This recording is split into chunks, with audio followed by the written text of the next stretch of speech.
So the comments keep coming in on my Unpopular Yarny Opinions video, and it's safe to say we have all had our feelings hurt by someone we care about making a careless comment about the size of our yarn stash. So I think it's important that we address that right now.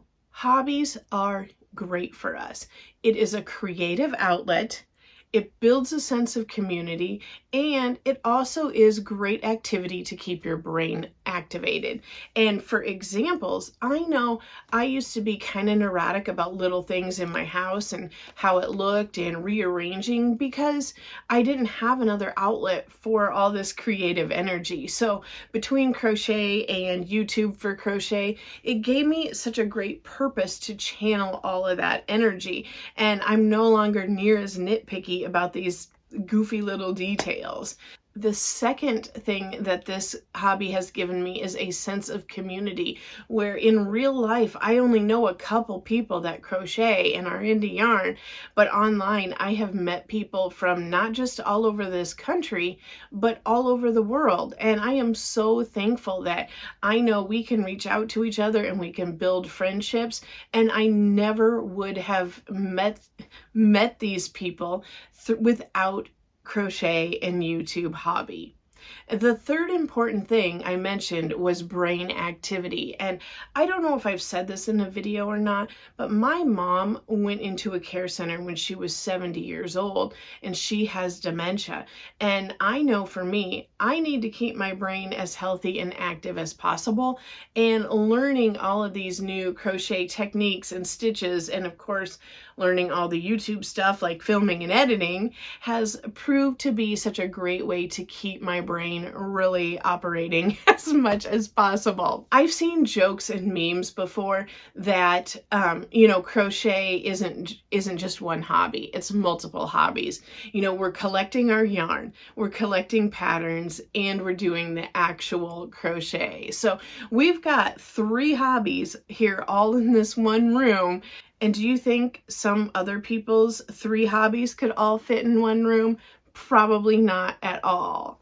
Especially if you're looking at outdoorsy stuff, sports, all sorts of things. They might have their stuff stored in the garage, at a gym, all sorts of places. So it may look a little intimidating or overwhelming seeing all of your hobbies in one room, but chances are those people that made those comments wouldn't be able to fit 3 of their hobbies into one room either. And I would never recommend being argumentative with your loved ones, because while there are some kind of mean, nasty people out in the world, probably the person that made an offhanded comment to you and hurt your feelings about your yarn stash probably is just not educated enough about yarn to really understand what's going on, and probably really didn't mean to hurt your feelings. But a good way to look at that too is, say, maybe it was a person that really enjoys golfing that said this to you. Now, I don't know a lot about golfing, but I do know that the equipment is quite expensive, and every time you go and play, you're also paying fees. And there's a lot of other hobbies like this. Some hobbies where you are continually purchasing new things. If you're purchasing new games to play, if you're having to travel anywhere for these hobbies, those things all add up.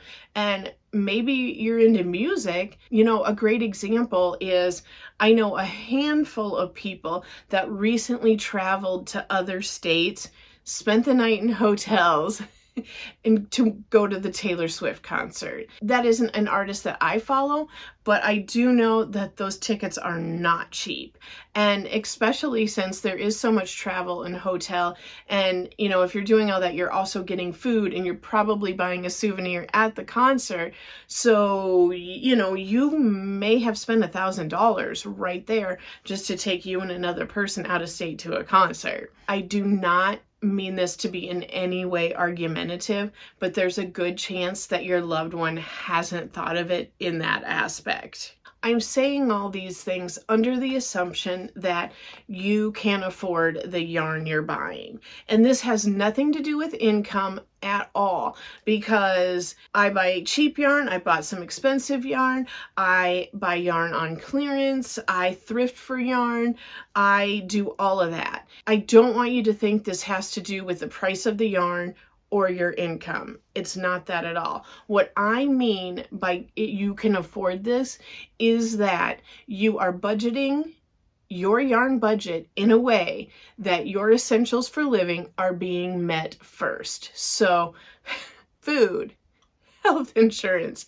your car payment, all of those not fun things that have to be paid are getting paid for first.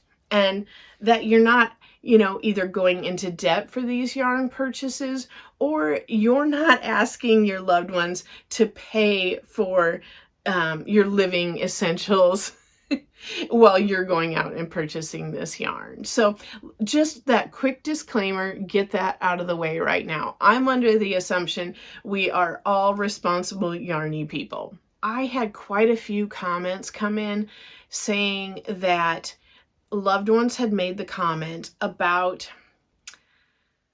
I'm trying to say this in a way that isn't morbid, but what am I going to do with all of this yarn when you're gone? I don't crochet and I don't want it. So obviously hearing that would hurt, but quite a few people reached out and said that. So we should definitely address that. It's going to be hard not to take that personally because, number one, it deals with our own mortality, and it also kind of implies that the person saying it doesn't value something that we value.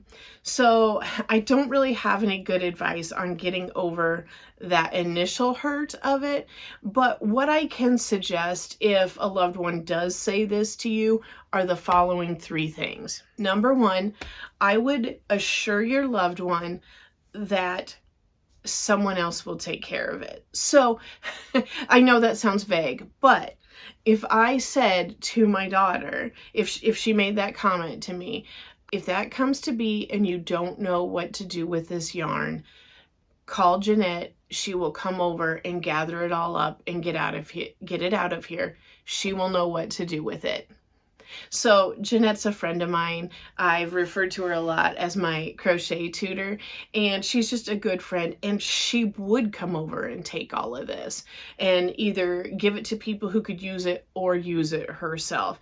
And I think that would take a lot of the pressure off my husband or daughter from thinking, that they would have to sell it, or, and they don't know the prices and all of this stuff. Maybe even arrange that if that needs to be. I hate to sound so morbid, but yes, have a friend lined up to deal with your yarn stash so your family doesn't have to deal with it. And that also assures that they won't discard it in a way that would be devastating to you. The second thing you can do is tell them exactly where it can be donated to. So there's a lot of places I would not want my yarn stash being donated to. There's a lot of corporate thrift stores around here that just don't price yarn accordingly or store it well, and I wouldn't want my yarn going there. So if you want to do a little bit of research and find out in your area, number one, I have a great privately owned thrift store that I love buying yarn for, and I would be totally okay with my yarn being donated there. Another great resource would be find out if there is any crochet or knitting groups in your area. So I haven't joined this group, but my friend Jeanette did start kind of working and donating some stuff to them, where they are making hats for the OB department at the hospital. That group could very much benefit from getting a bunch of yarn donated to them so they could continue those charitable projects and not have it cost any additional money for them. Another great place that you can always donate yarn to would be a care center. I know the care center that my mom's at, they have activities all the time, and they are so awesome about it. Like there's literally stuff for anybody, and I'm very fortunate that my mom gets to live there. There are people there who could definitely benefit from having some good yarn donated to them, and I wouldn't mind that at all either. To wrap that up, figure out where it could be donated, and maybe just, let your family know that that's where you would like it to go, and that it can all be dropped off there. And yes, this place is willing to take it. And then the third thing would be to leave that legacy to another family member. So maybe the person that says they don't know what to do with your yarn when you're gone doesn't crochet or knit, but if there's anyone else in your family, maybe a niece, nephew, a grandchild, someone like that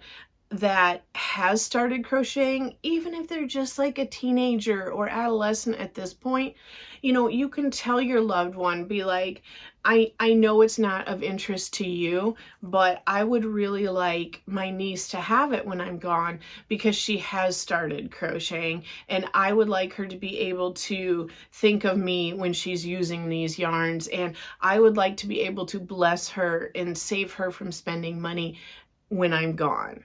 All right, let's end the morbid talk right now and get back to a little more pleasantness about the yarn stash. If your loved ones still aren't really understanding why you would have an amazing yarn stash, there are a couple quick reasons. You don't need to go into a ton of detail with them, but I like to use the analogy of my pantry. So when you're thinking about your yarn stash as a pantry, it's the same as being able to walk into your pantry and grab ingredients and being able to cook a meal right away. And that's the great thing. You can start a project when you have all these wonderful yarns on hand that you love. You don't have to sit and wait. You can just get going right away. When I go to the grocery store, if I know I'm going to use something, say ketchup's on sale for 79 cents, and I know I am going to use them all summer long because we're barbecuing,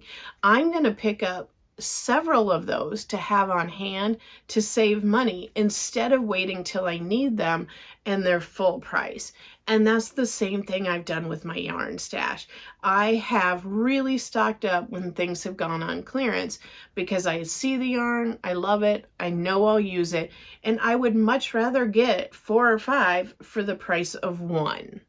That saves me a ton of money in the long run. Another great reason to buy more yarn and have it on hand is that you can take advantage of free shipping deals. So over this past weekend, Hirschner's had a deal where it was, if you spend over $35 in yarn, or it wasn't even in yarn, it was just spend $35, you could get free shipping. And a lot of I know Mary Maxim does that. I think theirs is a little bit higher, usually like $49.